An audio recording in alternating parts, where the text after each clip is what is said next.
so let me talk about that. So things we need from last class. Maybe it's the last few classes now.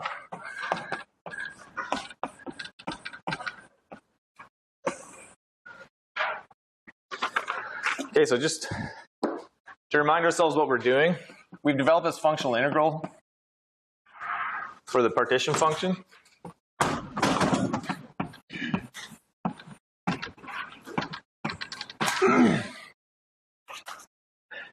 And the mean field theory that we've been essentially working on exclusively is just a saddle point approximation. And we derived an expression for the two-point correlation function for the Ising model. And then we looked at the case where T is greater than Tc. So in the mean field theory, the magnetization is strictly 0. And then we got some expression, which I'm going to use today.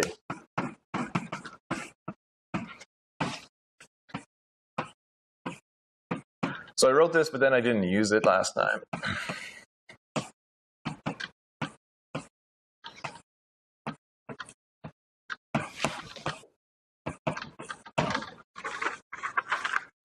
Okay. T greater than Tc, so that big M, that mean field magnetization is 0. Then I use the Fourier transform.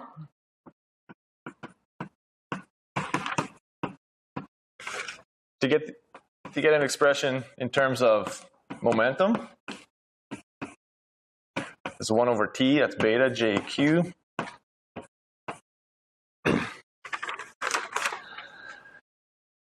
And that's where I started discussing,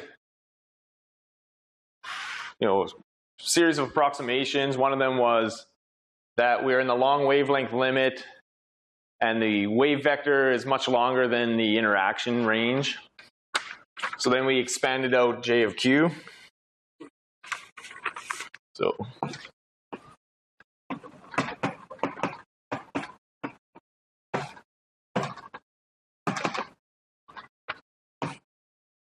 see, J of Q was expanded.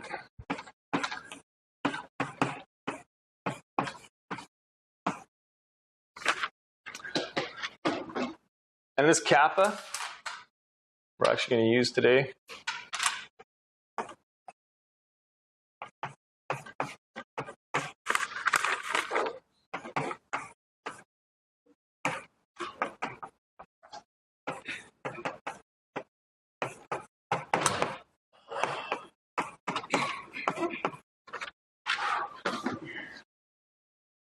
Okay, so that gave us the Q dependence. That's the important part of the two-point correlation function. And so again, using a Fourier transform,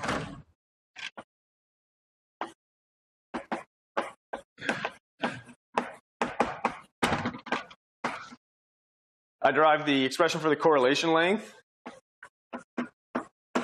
I wrote this last time, but I got it wrong because I was guessing. So I had a 2 here instead of a 1, right? So now this one should make sense, because in 3D, 3 space, we're only talking about spatial dimensions here. So then you'll get the same form as you got for the 3D integral that we did. So that assignment 1, or so question 1 on that assignment, you're doing the general dimensional integral to get this form here. So that's homework number 2.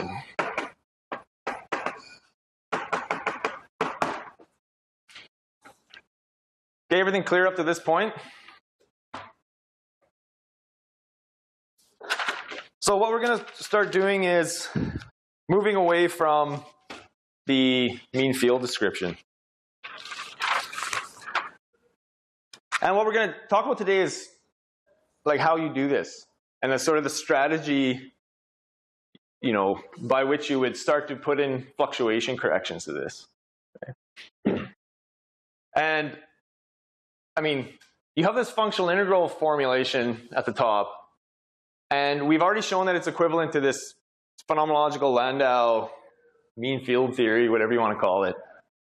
So we're really throwing out a whole bunch of the power of the functional integral, or so you imagine. And so what we're going to explore today is how I would put fluctuations back into that functional integral. So we're going to look at how we might, perturbatively putting fluctuation corrections into the mean field solutions.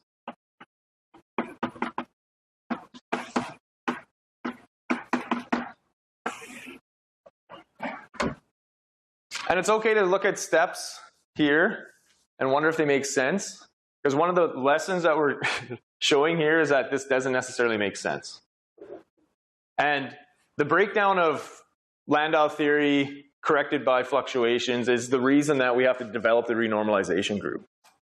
And basically the reason that this approach, which I'm going to spend the whole entire class on, breaks down is because of the fact that the correlation length, as defined here, diverges. So that divergence makes your fluctuations in this treatment diverge. And so what I'm doing is building a framework. So I'm just giving you the punchline, where I have a correction, right? So it's a subleading correction to some mean field theory behavior. But what we're going to show is that that correction is larger than the leading order behavior. And it implies that all the subleading corrections past that, qualitatively would change the behavior of the mean field theory. And that basically tells you that it's not working. So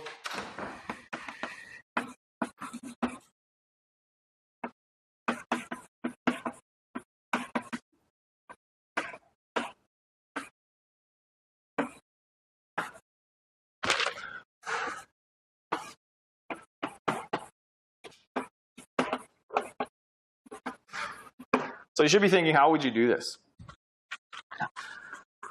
Well, you have an action there. You have a mean field solution to that action. So if you imagine that you're essentially at the mean field phi bar, so you're near the minimum of that free energy functional, the typical way that you would put in fluctuations would be to somehow Taylor expand that so that you're capturing, motion, if you will, around that minimum. And that's, if you develop classical mechanics and you have a potential or something like that, that's the way you do it, right? You do a Taylor expansion, and then you consider higher order terms. So for us, the object we have is that action. So functional integral. So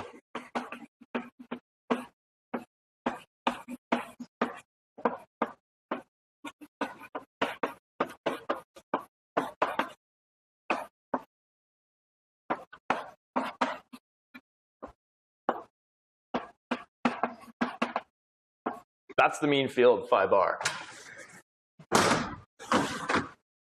So S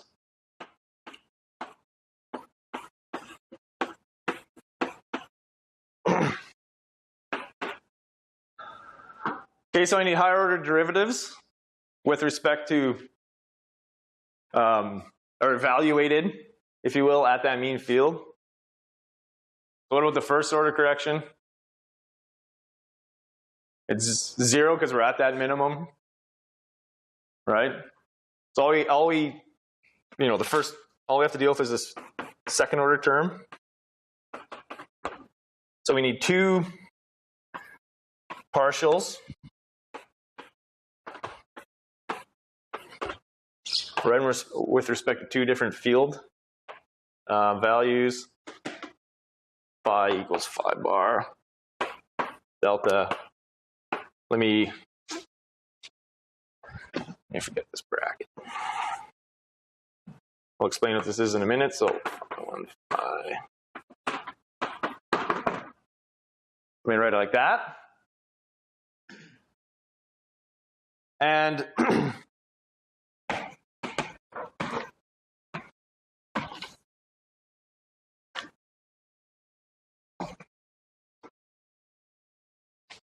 so delta phi,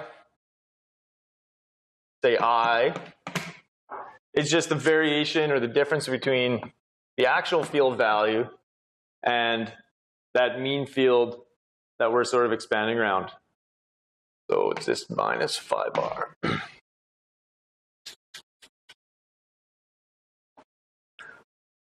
Okay, and the linear term is 0.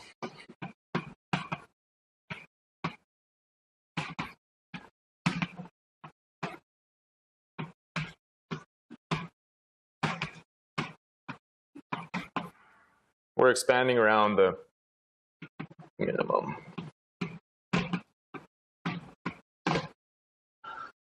Instead of phi I bar. Yep. Thanks. In the mean field, it's all uniform, so phi I bar will be phi.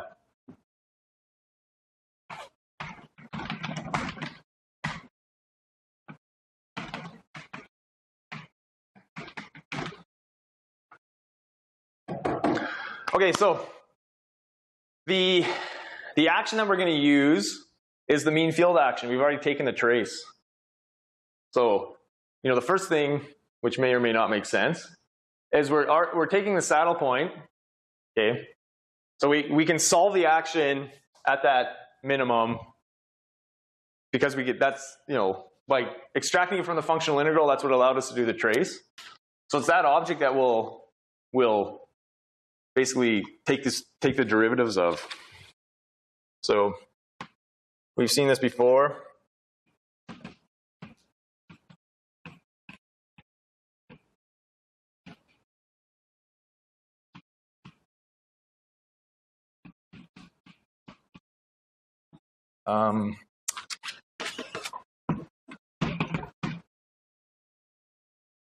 Yeah, we'll do it like this. J.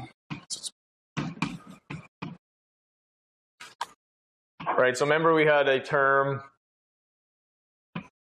that we took the trace over the sigma variables. So that's log or ln. And it gave us this hyperbolic cosh, and I don't need the on-site field. I think that's right. Okay, so now we can imagine taking derivatives with respect to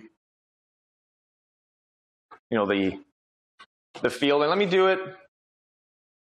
Let me rewrite this so that I'm writing things in terms of this variation, a delta phi.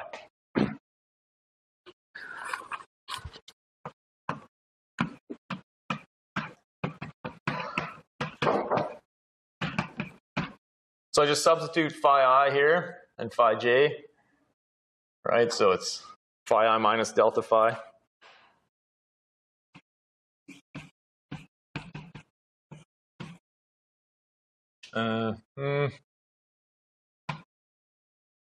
Plus here.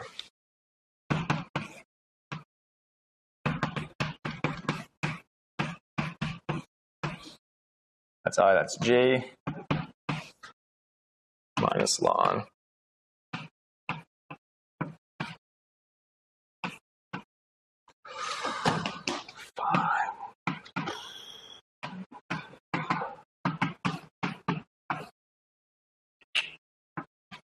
Okay, something like that.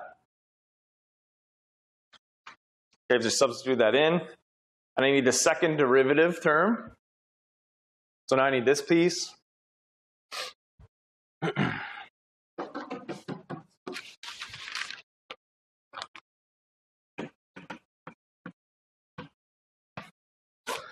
I'll do it in 2 steps. So it's 1/2 out front, but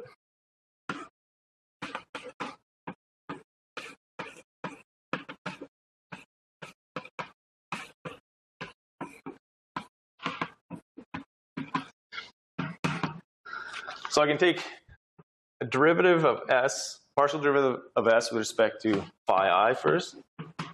We've done this one before. If you look back in your notes. Because this happens to be hyperbolic tangent. So that's where your mean field magnetization equation came from, remember?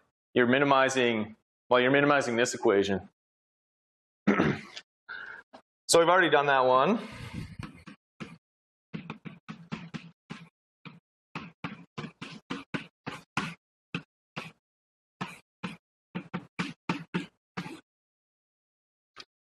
And so we just need to take a second derivative.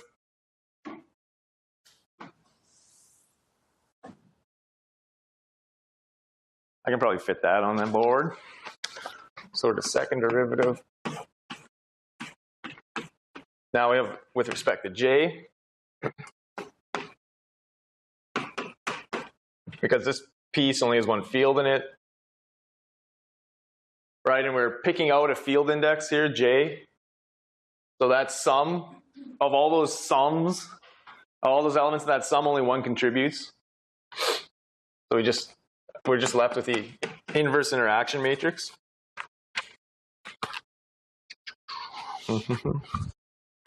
Then for the second term,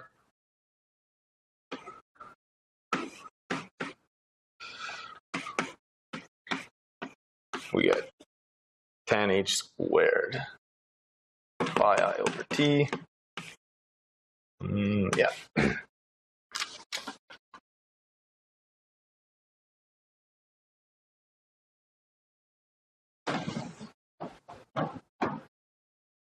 Okay, so now let's evaluate at phi equals phi bar and put it into that expression. We need a 1/2 in front of it.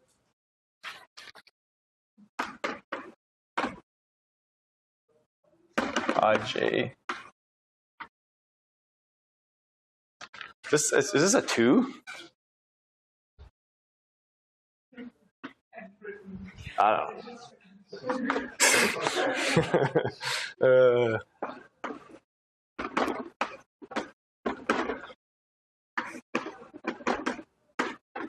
Oh yeah, God, I need that. I just wrote this again for nothing because I need these here. Okay.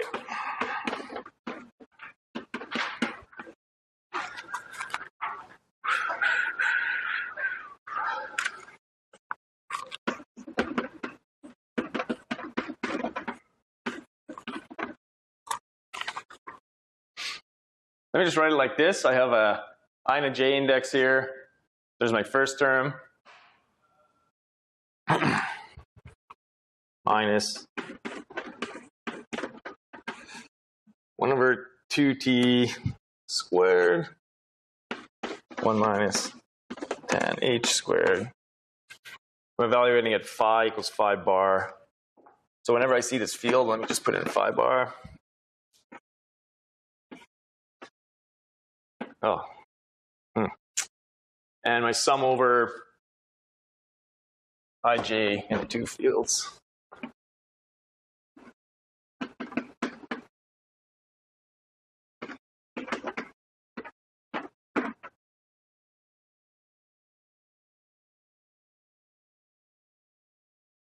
Right, so you just inherit that sum and these two variations of the field away from the mean field value. And you're evaluating at phi equals phi bar. Okay, so it could be simpler. We have the fluctuations now, in some sense, here and here. This piece here doesn't have the fluctuations in it. This is just like the mean field magnetization squared. So we can substitute that in.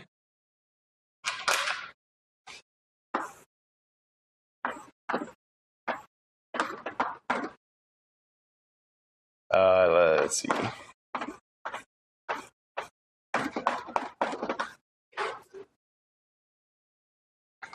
Why not?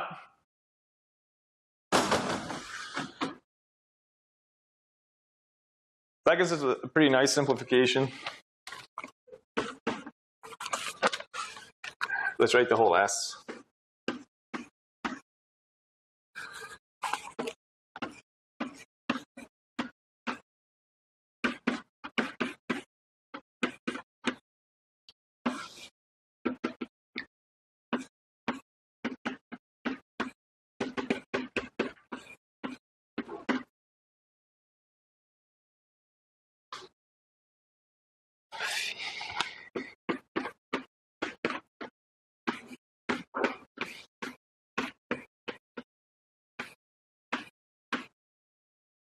And I can get rid of that T by using the mean field solution. No, let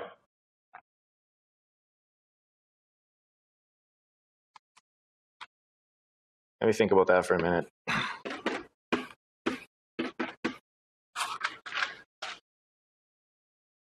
I can use T equals J, but I have to be at TC for that one.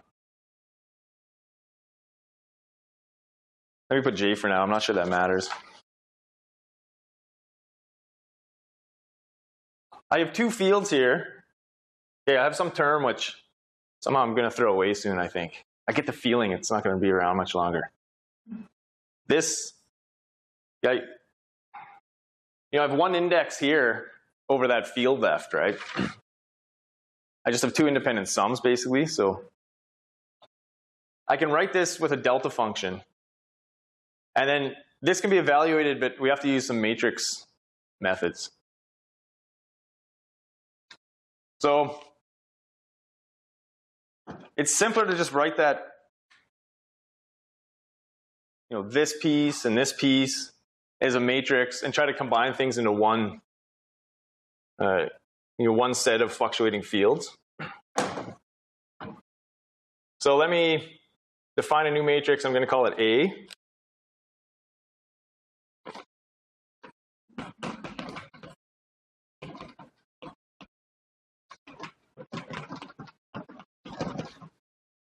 And let's just simplify our notation. So A is going to be, see, I need 1 over T. So I'm going to pull out the J inverse. Then I need 1 over T squared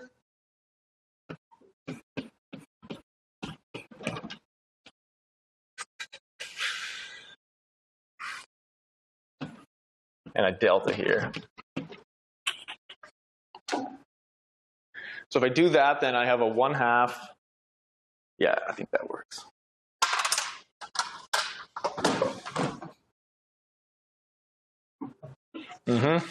Right. Okay, so then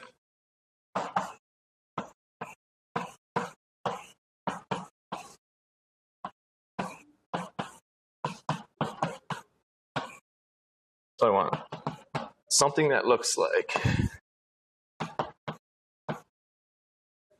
yeah, I can do a Hubbard-Stratanovich on this. Okay, good. So I'm just trying to write this like a Gaussian integral because it's the only way you can solve things. So what does that mean? That means our full partition function, which I've written up there. So the functional integral. So I'm putting this back in the functional integral, but I have a action, right, which is sort of mean field plus fluctuations here. So I don't know, this, okay, so I guess this is only approximately equal to this, right? If I use the same, I haven't labeled this thing, but this is the truncated Taylor expansion, if you will. Right, so that'll give us this piece out front.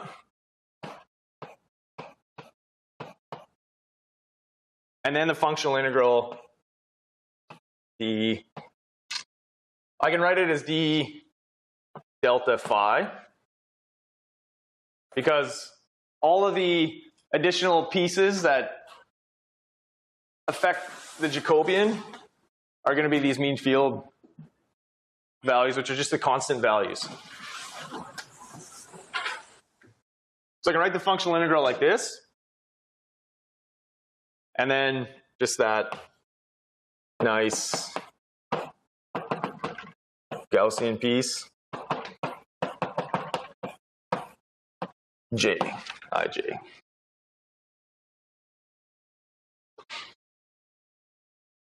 So when you see this, just remember the Hubbard-Stratanovich transformation.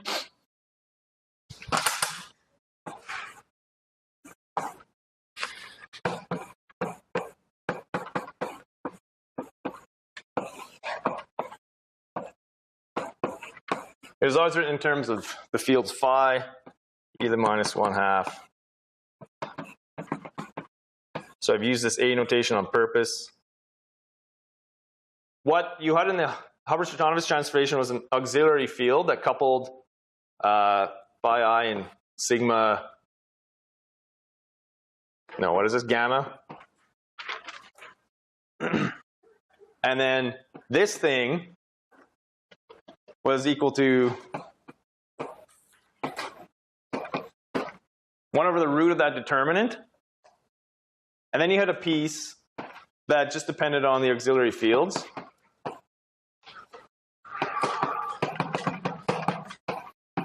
And the inverse matrix.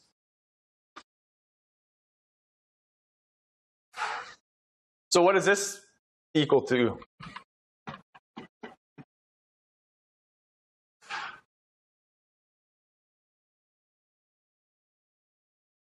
Well, it looks exactly like this with an auxiliary field, if you want to call it that, set to 0, right?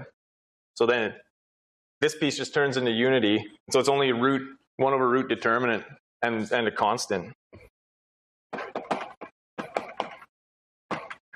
So it's just the usual Gaussian integration. Just set phi I equals 0.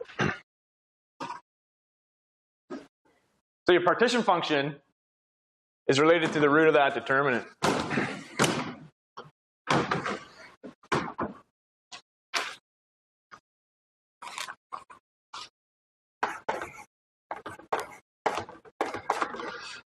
So let me just call it C, because nobody cares about that piece.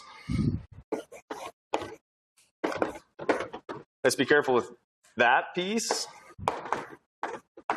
And then we just have, right, basically mean field solution. And C will be ignored. We always ignore constants in front of the partition function because almost exclusively you're interested in maybe ratios of partition functions and stuff like that, derivatives. Okay? So I'm going to rewrite let's look at the free energy. That constant, if you calculate the free energy, becomes an additive constant. Another reason we don't care about it.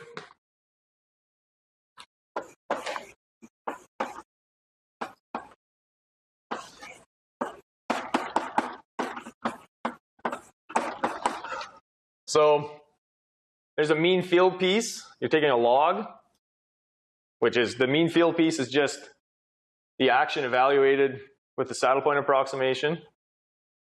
Okay, so we already know what that is. Let me just call it that. But we're interested in corrections. Okay, so I need, it's 1 over square root, so it's plus 1/2 log. Oh yeah, my t's here. Okay, t log, and then the determinant of A.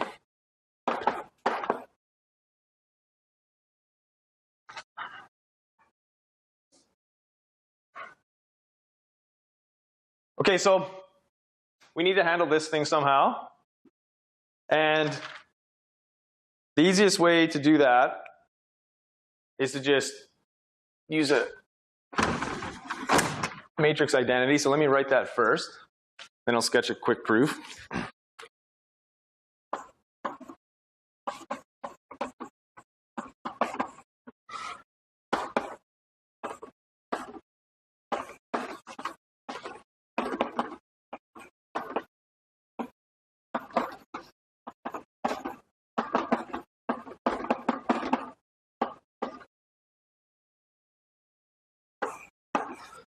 So log determinant of a matrix is going to be trace of log of the matrix. Has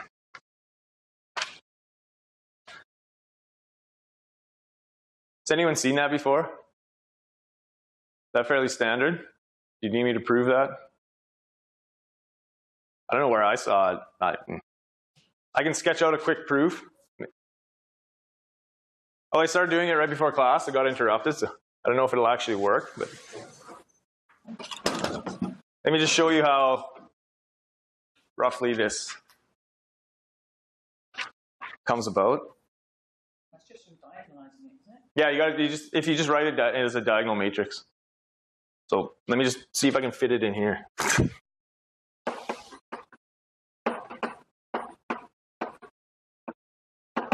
You can do it in the continuum, or you can just do it with matrix. So if you write a matrix,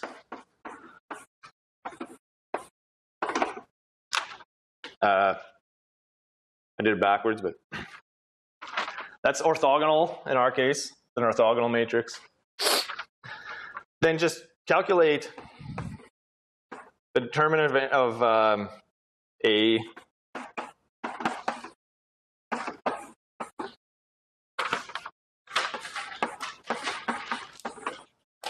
and because this is distributive and the determinant of U, any orthogonal is either plus or minus 1.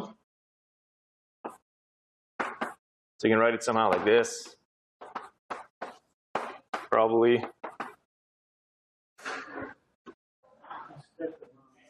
Pardon? Oh yeah, God. Don't get that. Actually, they look too similar. Then really you're just dealing with the determinant of A, of lambda. Okay? So maybe you already knew that.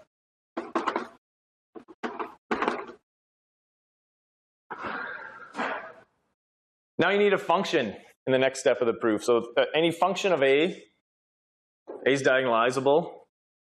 You can just write f of A f lambda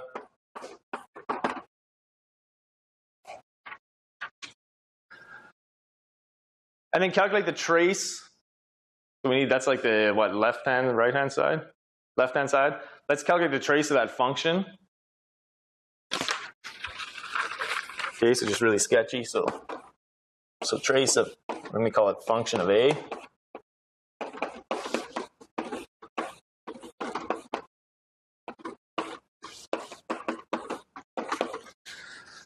The trace is cyclic. So somehow you can get these two together, presumably like that. So now you just have trace of a function of a diagonal matrix, because this gives you the identity.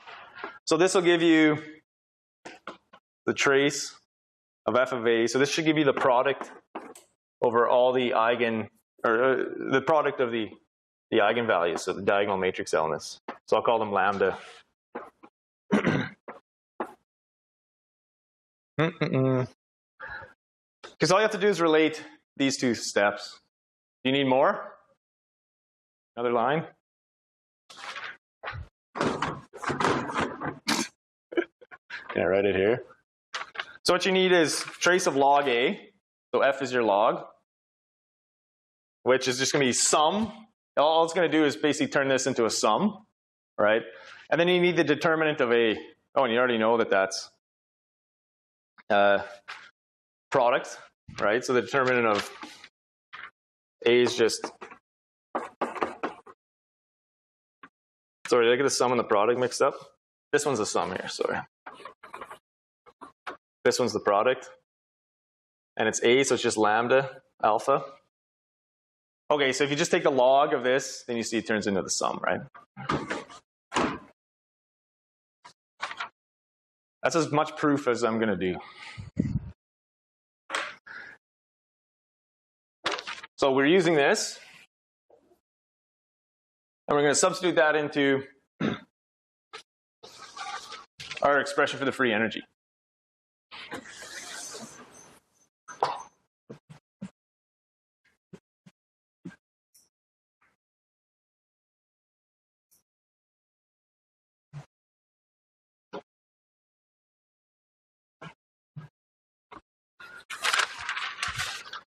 So we have a mean field piece. but we're interested in the fluctuations, so that's going to be 1/2 temperature trace log of A, the matrix A.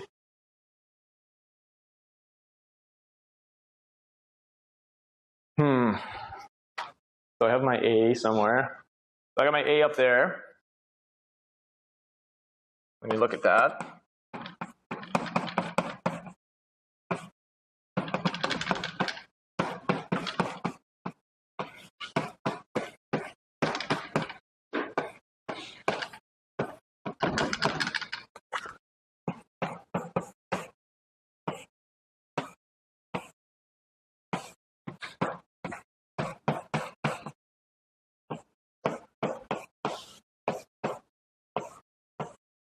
Okay, so I'm just basically factoring out a JI, say L. I'm writing a sum over L. LJ in this case. That's the inverse matrix, but I've summed over an L here, and I have an identity for this piece.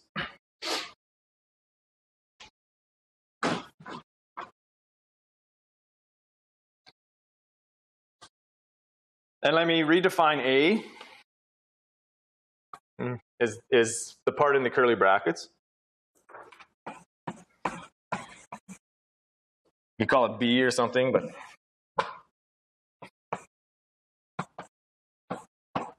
call it A tilde.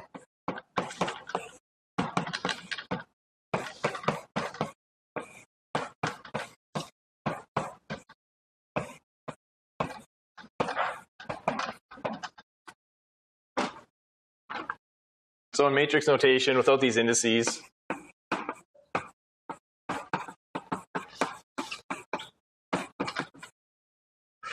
what do I have? A is 1/T, A tilde, J inverse. So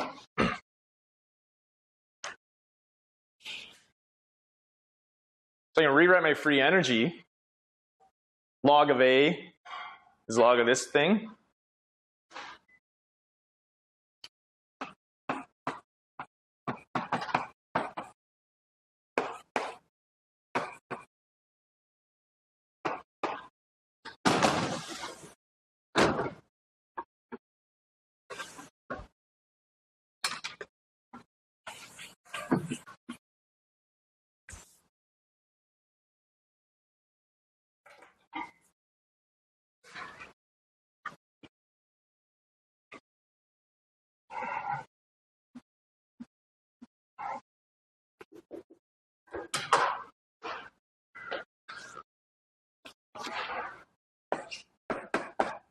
Okay, so we're still chasing that fluctuation piece. So mean field plus 1/2 T times trace log 1/T A tilde J minus 1. Maybe?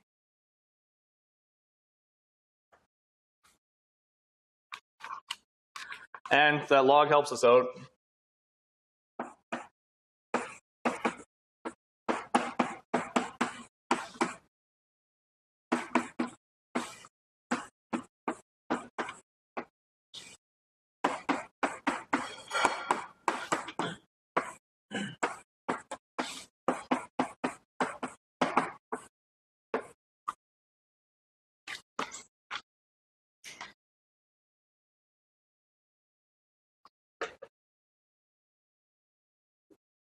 So which of these two terms is important?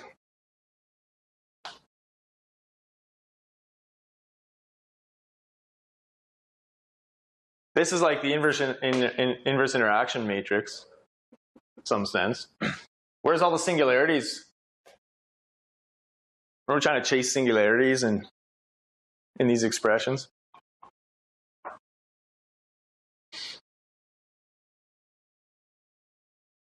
Right, so A has pieces which are proportional to, fields. J's and temperatures. This thing here is just an interaction and a temperature. As we approach a critical point, the only thing that happens here is this goes to TC, right? And this thing doesn't change at all. So there's got to be nothing interesting in this second piece. So even if we're not sure about this piece, definitely this piece is nothing interesting in it. Nothing's blowing up as T goes to TC or anything like that, right? Let's just throw it away.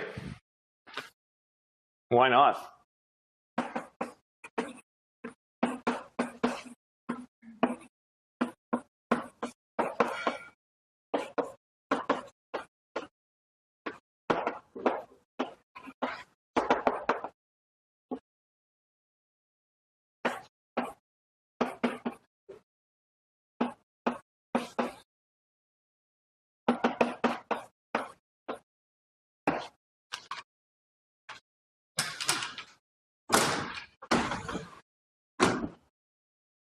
So we're approximating,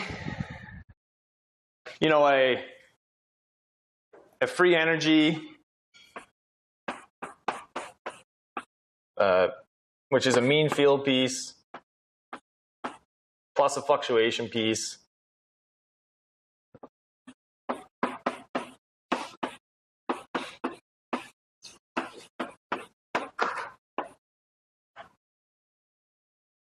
But we're really only evaluating it, you know,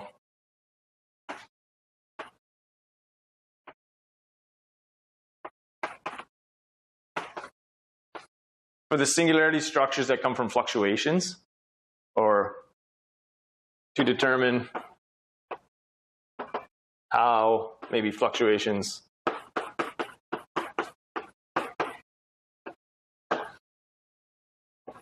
affect the mean field theory. So keep that in mind. So we'll look at a specific case.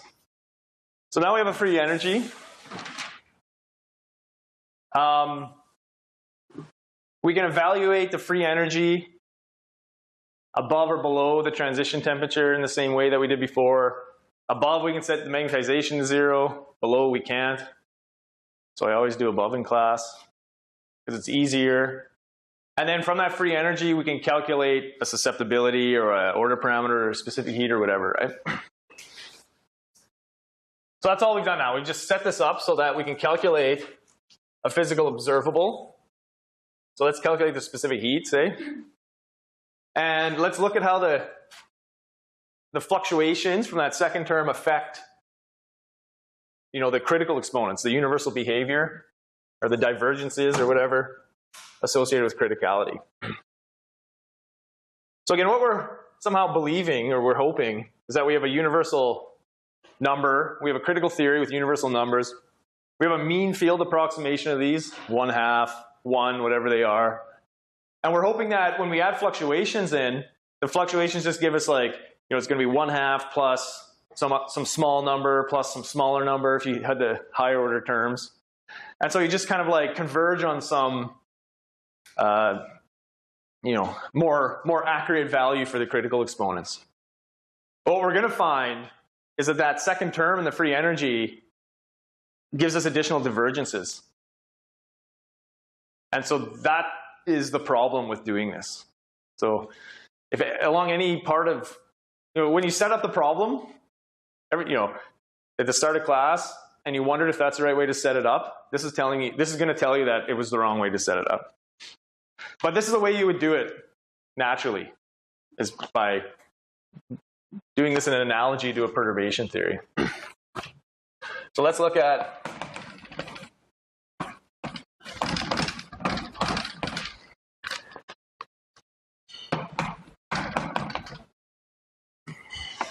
and that thing I wrote at the start of class.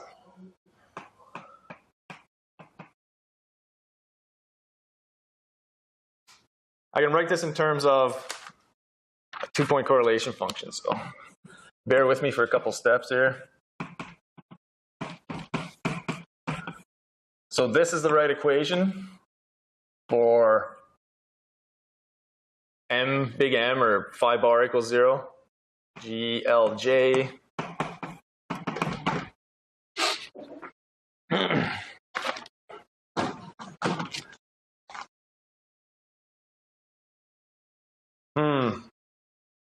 AIJ tilde. It's almost like all that time ago, I knew what I was doing. Because AIJ tilde is just this piece now. It seems implausible that I knew that I was what I was doing. This must be Anton's notes. He would definitely do this. So remember, this was like almost, I don't know if this was last lecture or the lecture before, right?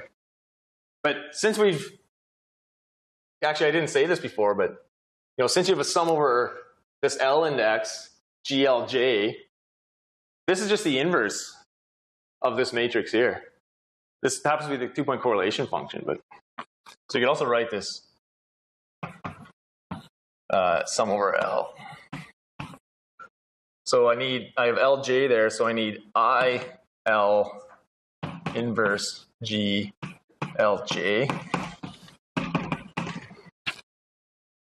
So that means that my A tilde is just this inverse correlation function.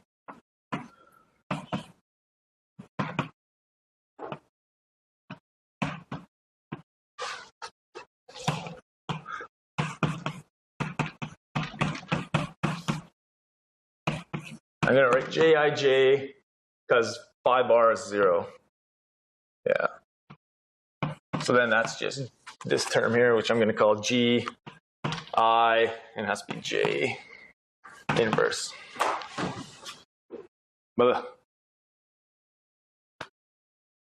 So again, this is general, except I've thrown out this piece with no singularities. Now I've specialized it to t greater than Tc. So in that case, then I can write the free energy as the mean field piece. Okay, I'm sick of writing that, so let me call it delta F.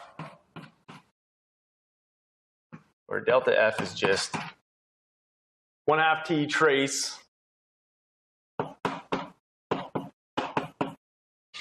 log of G inverse. So let's leave the free, the free theory, the mean field piece alone. And let's just calculate delta F.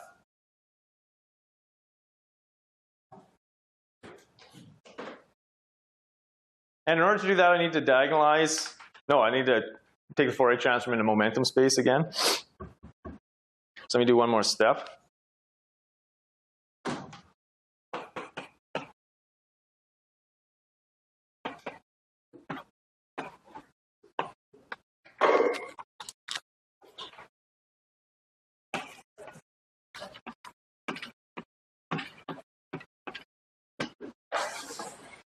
So momentum space,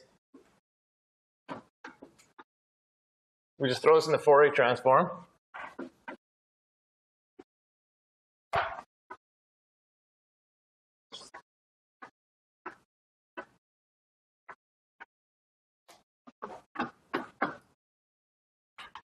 So let me do it like this. This is what I want to replace.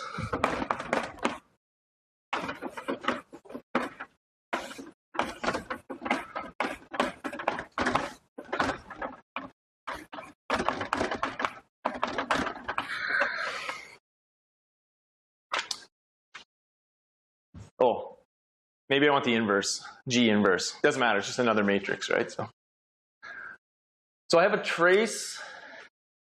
Okay, so I'm not going to do this. I'm not going to do this again because I think it's just confusing. But if you just note that you can write the trace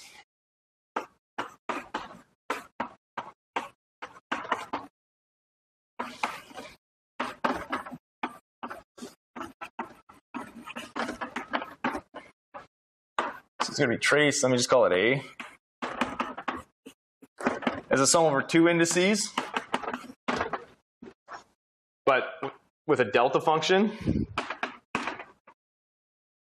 then you can easily take this Fourier transform and show that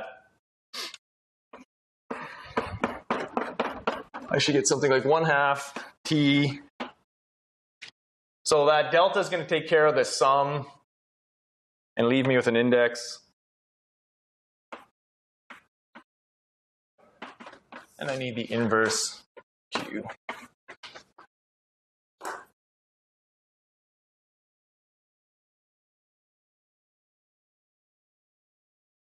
Okay, so convince yourself of that step, much like my convincing proof here. And let's take that and calculate some corrections to it. So let me, do you know what inverse G is, right? It should be related to J. Something I wrote at the start of class, I think.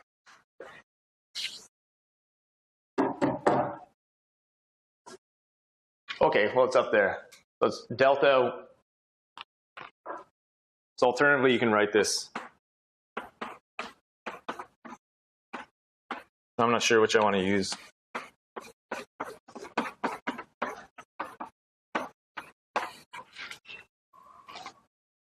Okay, so let's do the specific heat. So remember, in mean field theory, the specific heat had this weird exponent alpha equals 0.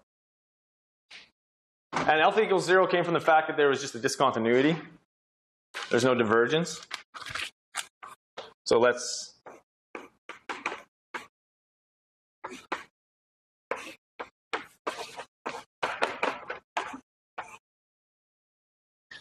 so CV went as 3/2. If you approach the critical temperature from below, so T goes to TC minus, and then at a discontinuity, if you were above TC, say. So anywhere above TC, you have a discontinuity.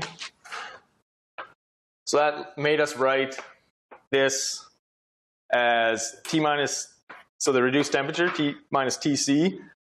Then we defined an exponent where alpha was 0.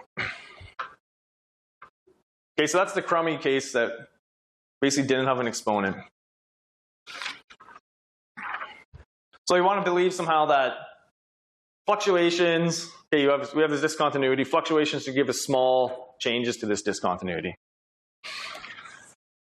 So remember, in order to calculate the specific heat, we take the second derivative of the free energy. So we're just going to look at the correction. So we take the second derivative of delta F.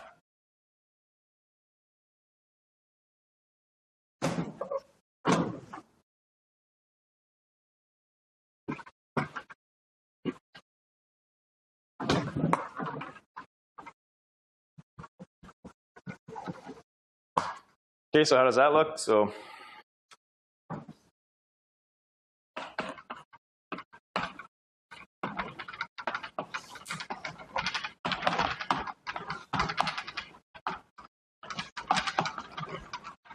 let's call it delta CV, I guess.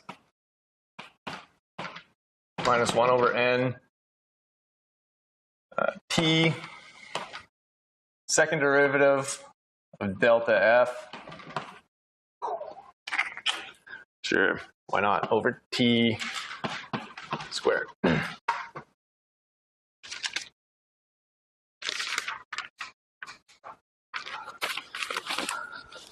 let's use J of Q. Remember, I expanded it out in terms of 1 minus 1/2 or something kappa Q squared. So the Q dependence of this whole thing will be contained in that object. So let's take the first derivative of delta F.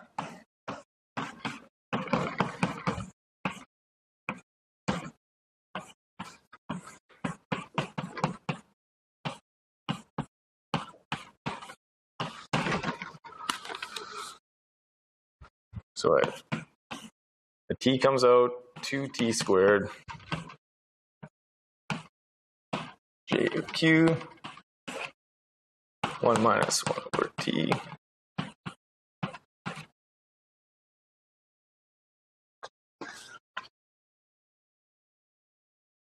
Okay, so we're lined up for a fairly unpleasant second derivative.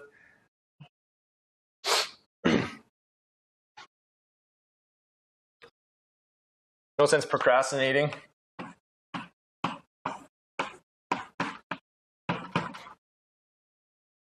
Okay, so we have t dependence here. Again, so that'll give us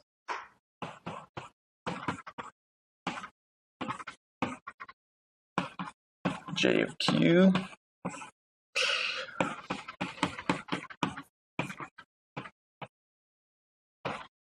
We have a t dependence here. Let me just get rid of that. Over t squared q. Right.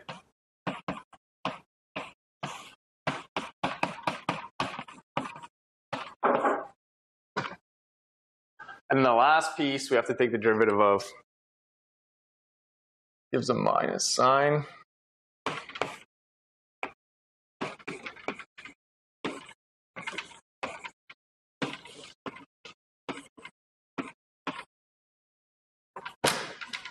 Right? Then that piece has to be squared on the bottom, 1 minus 1 over t jq.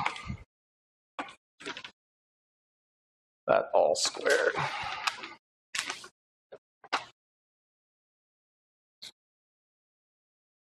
If I did this right, then the first two terms will cancel. Sure, I'm going to say yes. So this one cancels this one. By a miracle, it's not going to look so bad.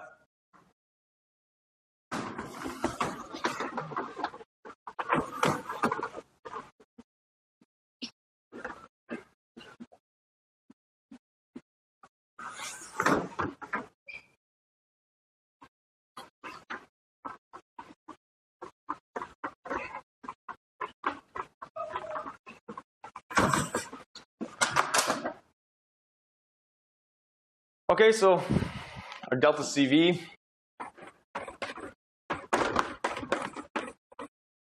sum over Q.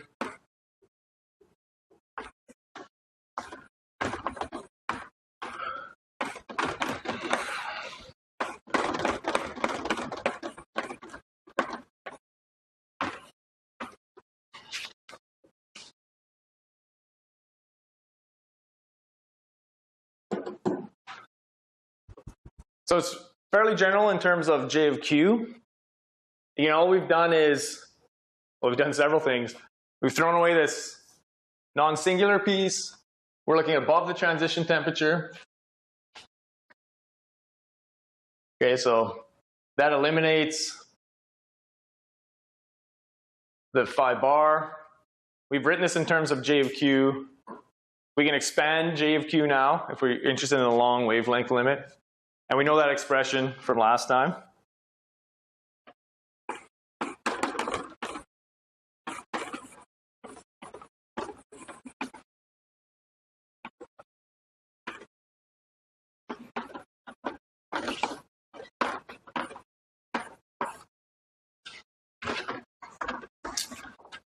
So that's JQ is approximately equal to some constant minus this thing kappa. And since we're now isolating Q as a variable, we'll take this sum and we'll do the calculation in the continuum. So we'll take the thermodynamic limit and change that sum to an integral. So by the formula, by the logic last time, let's do this in d dimensions, if I can. So it's L to the d. That's the size of a unit cube. dq. And I think this, you define, again, L to the d over n is the lattice constant, a raised to the power of the dimension.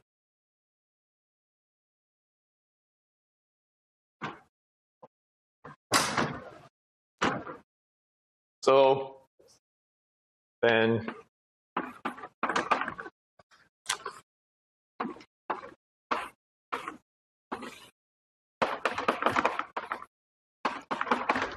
our integral goes over the Brouillon zone, minus pi over a to pi over a. I have a d-dimensional integral. Then I have j over t from this piece squared. I'll just write it like this, and 1 minus j over t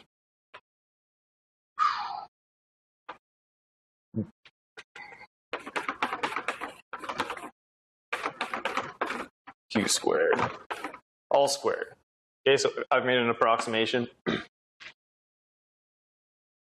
Here, so we have the first contribution to that integral. 1 over j, so this part here plus is important, plus 1 over kappa, then I have t, everything squared, right? Okay, so that's a leading order behavior. So all we're doing is analyzing this now. Okay, so I've just written a integral expression for the fluctuation correction to the specific heat. And I can just end class now. You can just take this integral and start analyzing this and tell me what you see in it, right? So let me help you. So what do you see in an integral like that? There's cases when that integral is going to converge to a number, say. And there's possibly cases where it's not. And that depends on dimension.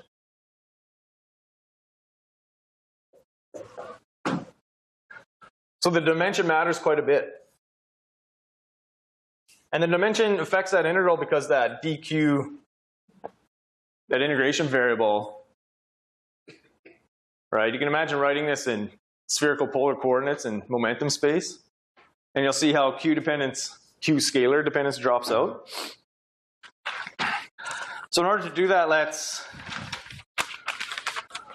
me just rewrite this. So I'm just going to rescale this integral now into successive forms that we can analyze the convergence properties of that integral.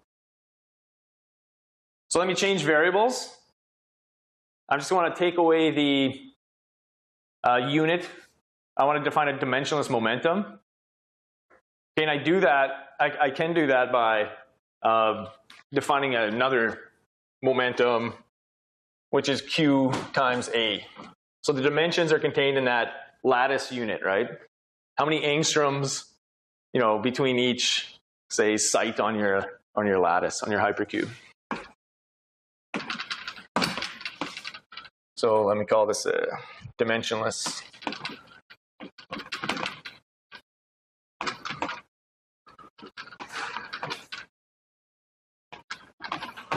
big Q.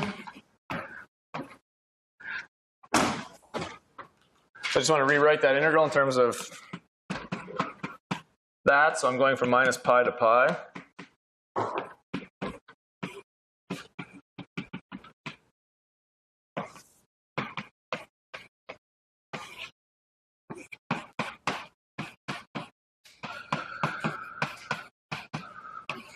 Q squared over a squared. So I do that at the price of an a there.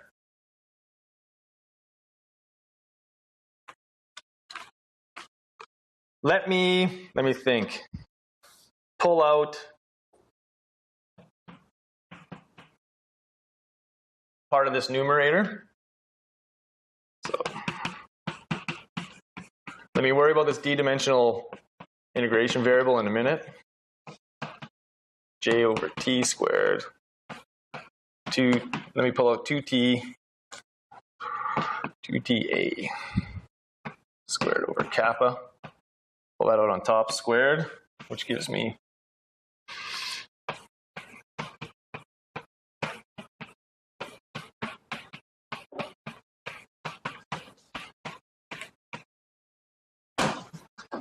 Too many steps, maybe?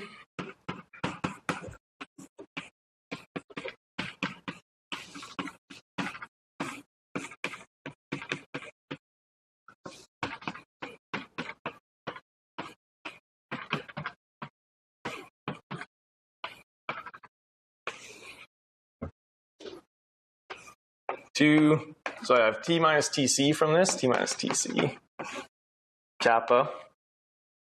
Okay, so I've used the J, the mean field solution. Q squared, okay. So I've done that now so I can write this in terms of a correlation length. Because we remember how we define the correlation length, which I might have forgot to do at the start of class, but remember, square root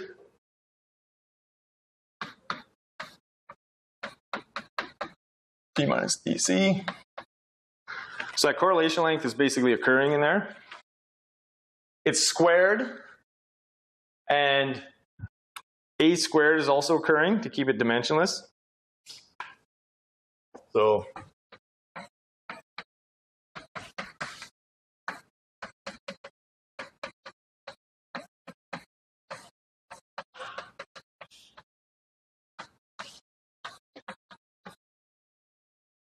let me call that a kappa.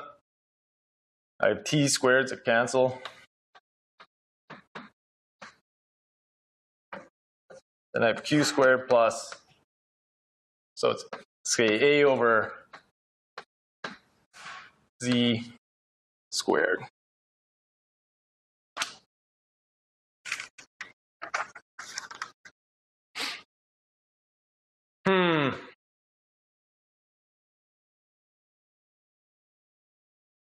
So we're in a pretty good position here. I just want to be careful with dimensions. I have kappa here. I have this lattice spacing, which has a dimension. So let me just look at that kappa real briefly. So we already know this, but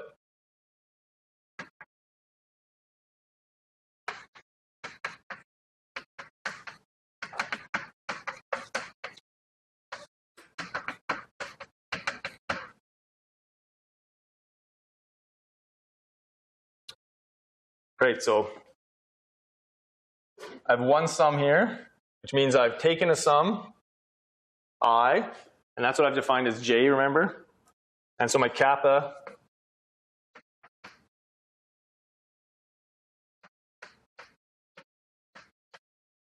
Ri minus Rj. I wrote that at the start of class.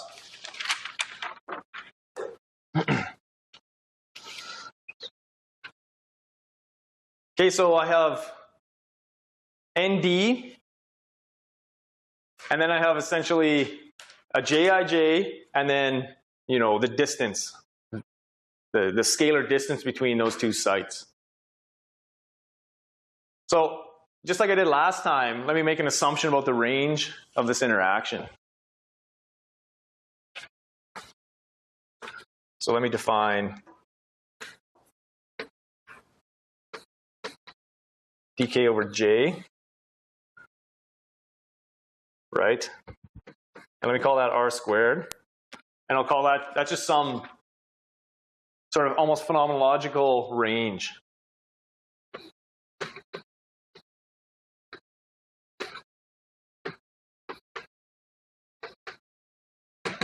And we're just introducing it so that we can say, so for example, the correlation length is greater than or less than the range of the interactions. So you can imagine a nearest neighbor, Hamiltonian. You know, the range of the interaction is just nearest neighbor. Could be A in that case. So you can imagine the range in very simple models as just being 1 or A, range over A, being 1. But what I'm saying is also true when you have more complicated interactions. As long as you can define a range. What happens if they're infinite range? We already solved that problem, right? If they're infinite range, you know that you get the mean field solutions back. So this is just a mechanism of saying, You're between something that's nearest neighbor and maybe something that's, you know, infinite range. So even if you have a long range, but you have some sort of decay of interactions, you can still define limits, you know, correlation length much greater than or correlation length much less than. Okay, so then my delta CV.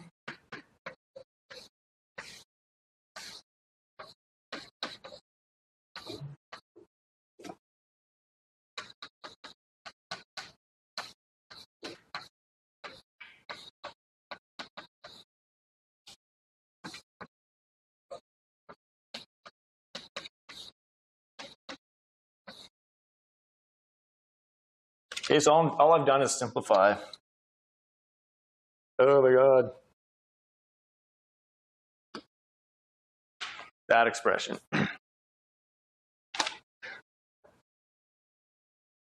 So you have a over r to the r, be 4 out front. And then just that integral that has different convergence properties depending on dimension.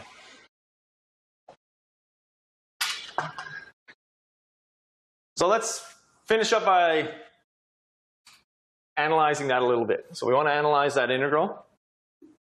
Say, the simplest case to do it is when you're exactly at the critical point. When you're exactly at the critical point, you know that that correlation length diverges.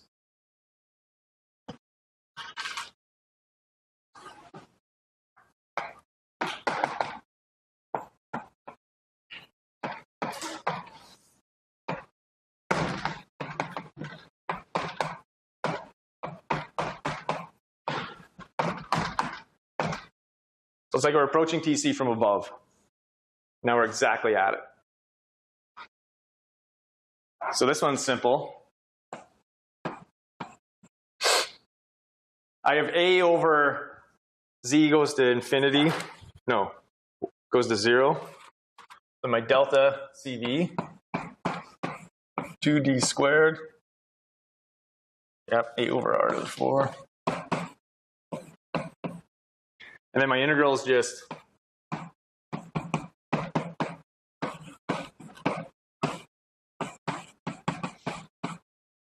one over Q squared squared. Okay, that one, now you can see very simply the structure. There's no angular dependence of anything in this integral. That's assuming some symmetries.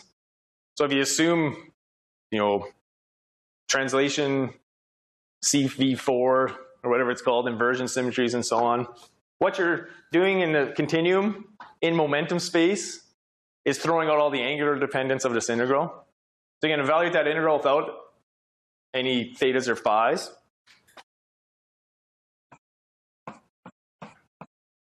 Angular.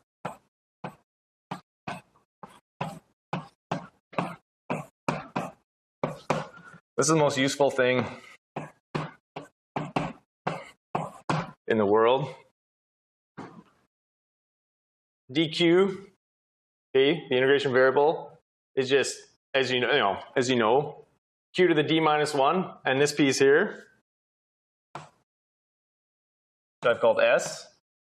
It's just the surface area of the sphere in, you know, in unit radius, a sphere of unit radius. So this expression is, I think, this in d dimensions, gamma d over 2. Yeah, that's really useful. I love this. So you just pull this piece out. This gamma function just depends on what dimension you're in. And then the only part of this integral that matters is how this and this interplay, right?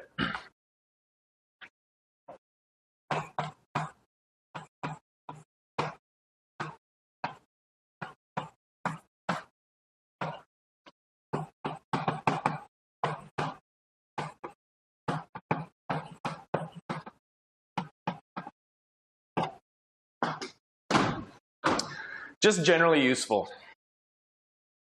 So now you can play around with dimension. And so let's do 3 dimensions.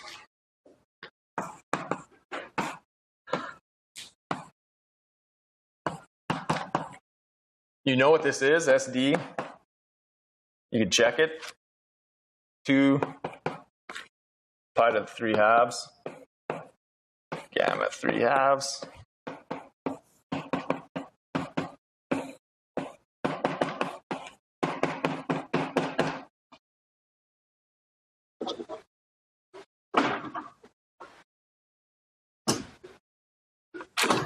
Then in 3D, the fluctuation part of the specific heat.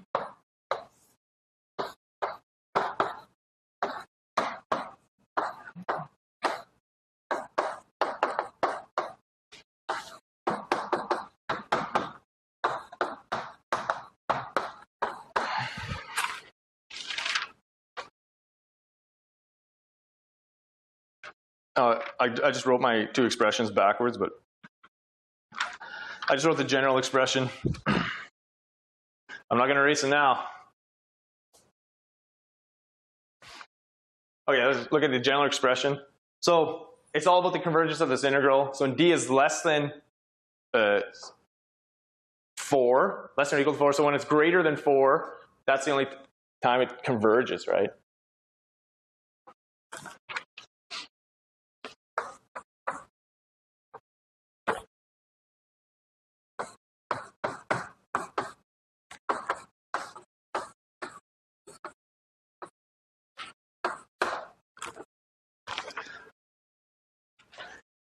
So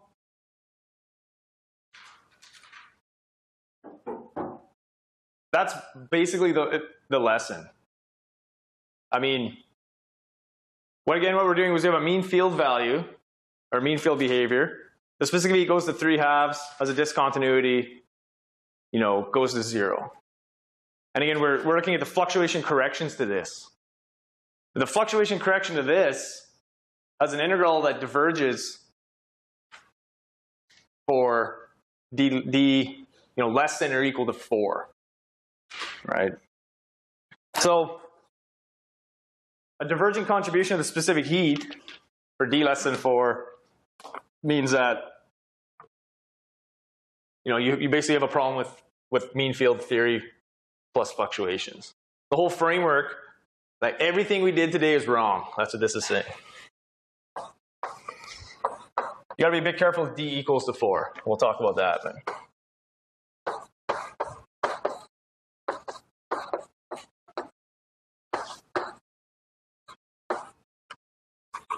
They call this the infrared divergence sometimes.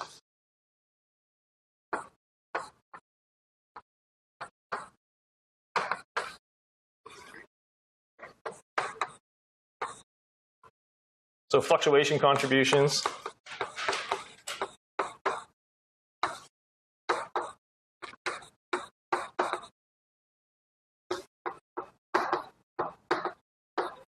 Fluctuation contribution to mean field theory is qualitatively wrong.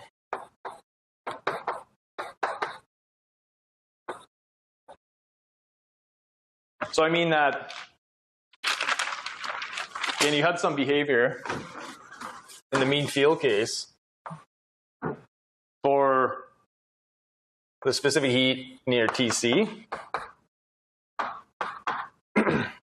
And it was like 3/2 and then a discontinuity. So now what you're seeing is in dimensions greater than 4, you get some convergent integral, and you get so basically you get some fluctuation corrections. So you'll get something that changes this, who knows how, but mean field theory is qualitatively correct when that integral is well behaved. But for d less than 4, so this is your mean field. This is your mean field theory. And then your fluctuation correction looks, I don't know, something like this.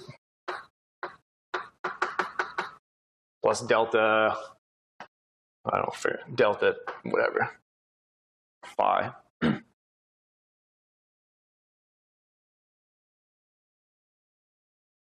So we're going to continue with this and explore, I think, a bit more, or analyze a bit more of the structure of this integral as we go on.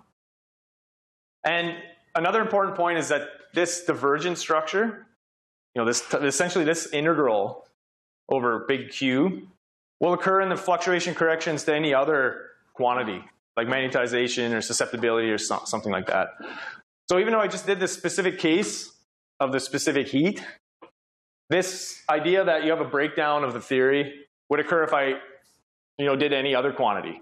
It comes from the fact that I'm taking derivatives of this free energy to define thermodynamic quantities, right? So basically from this type of step here, you can just follow things along for other quantities and get this type of integral and analyze its behavior.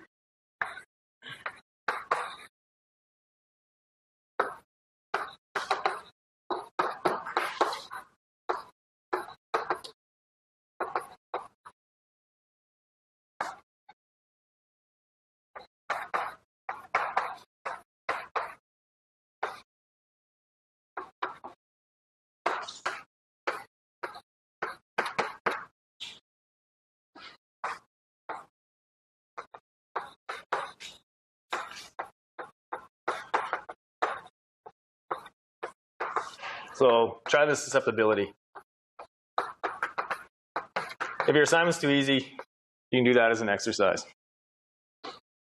So the role of 4 dimensions, this is where we're seeing it's coming out as being special. So next class, I'm just going to talk a bit about this Ginzburg criterion for when mean field theory is valid, if you want to call it that. And then what we're going to do is look at this breakdown of Landau plus fluctuations in the phenomenological theory. Very similar in many ways, but we just want to talk about the general structure of, say, these actions, of the functional integral for phenomenological or more generalized Landau theory. We'll do dimensional analysis on it. And so the point is we're just going to explore this breakdown a little bit more to motivate, the idea of scaling and renormalization group. So we should start to get to that in maybe 2 lectures or something like that. Okay, so we're almost done the sort of preliminary work to start thinking about the RG. Okay, so give me your assignments, and you have your assignment 2, which is due in 2 weeks.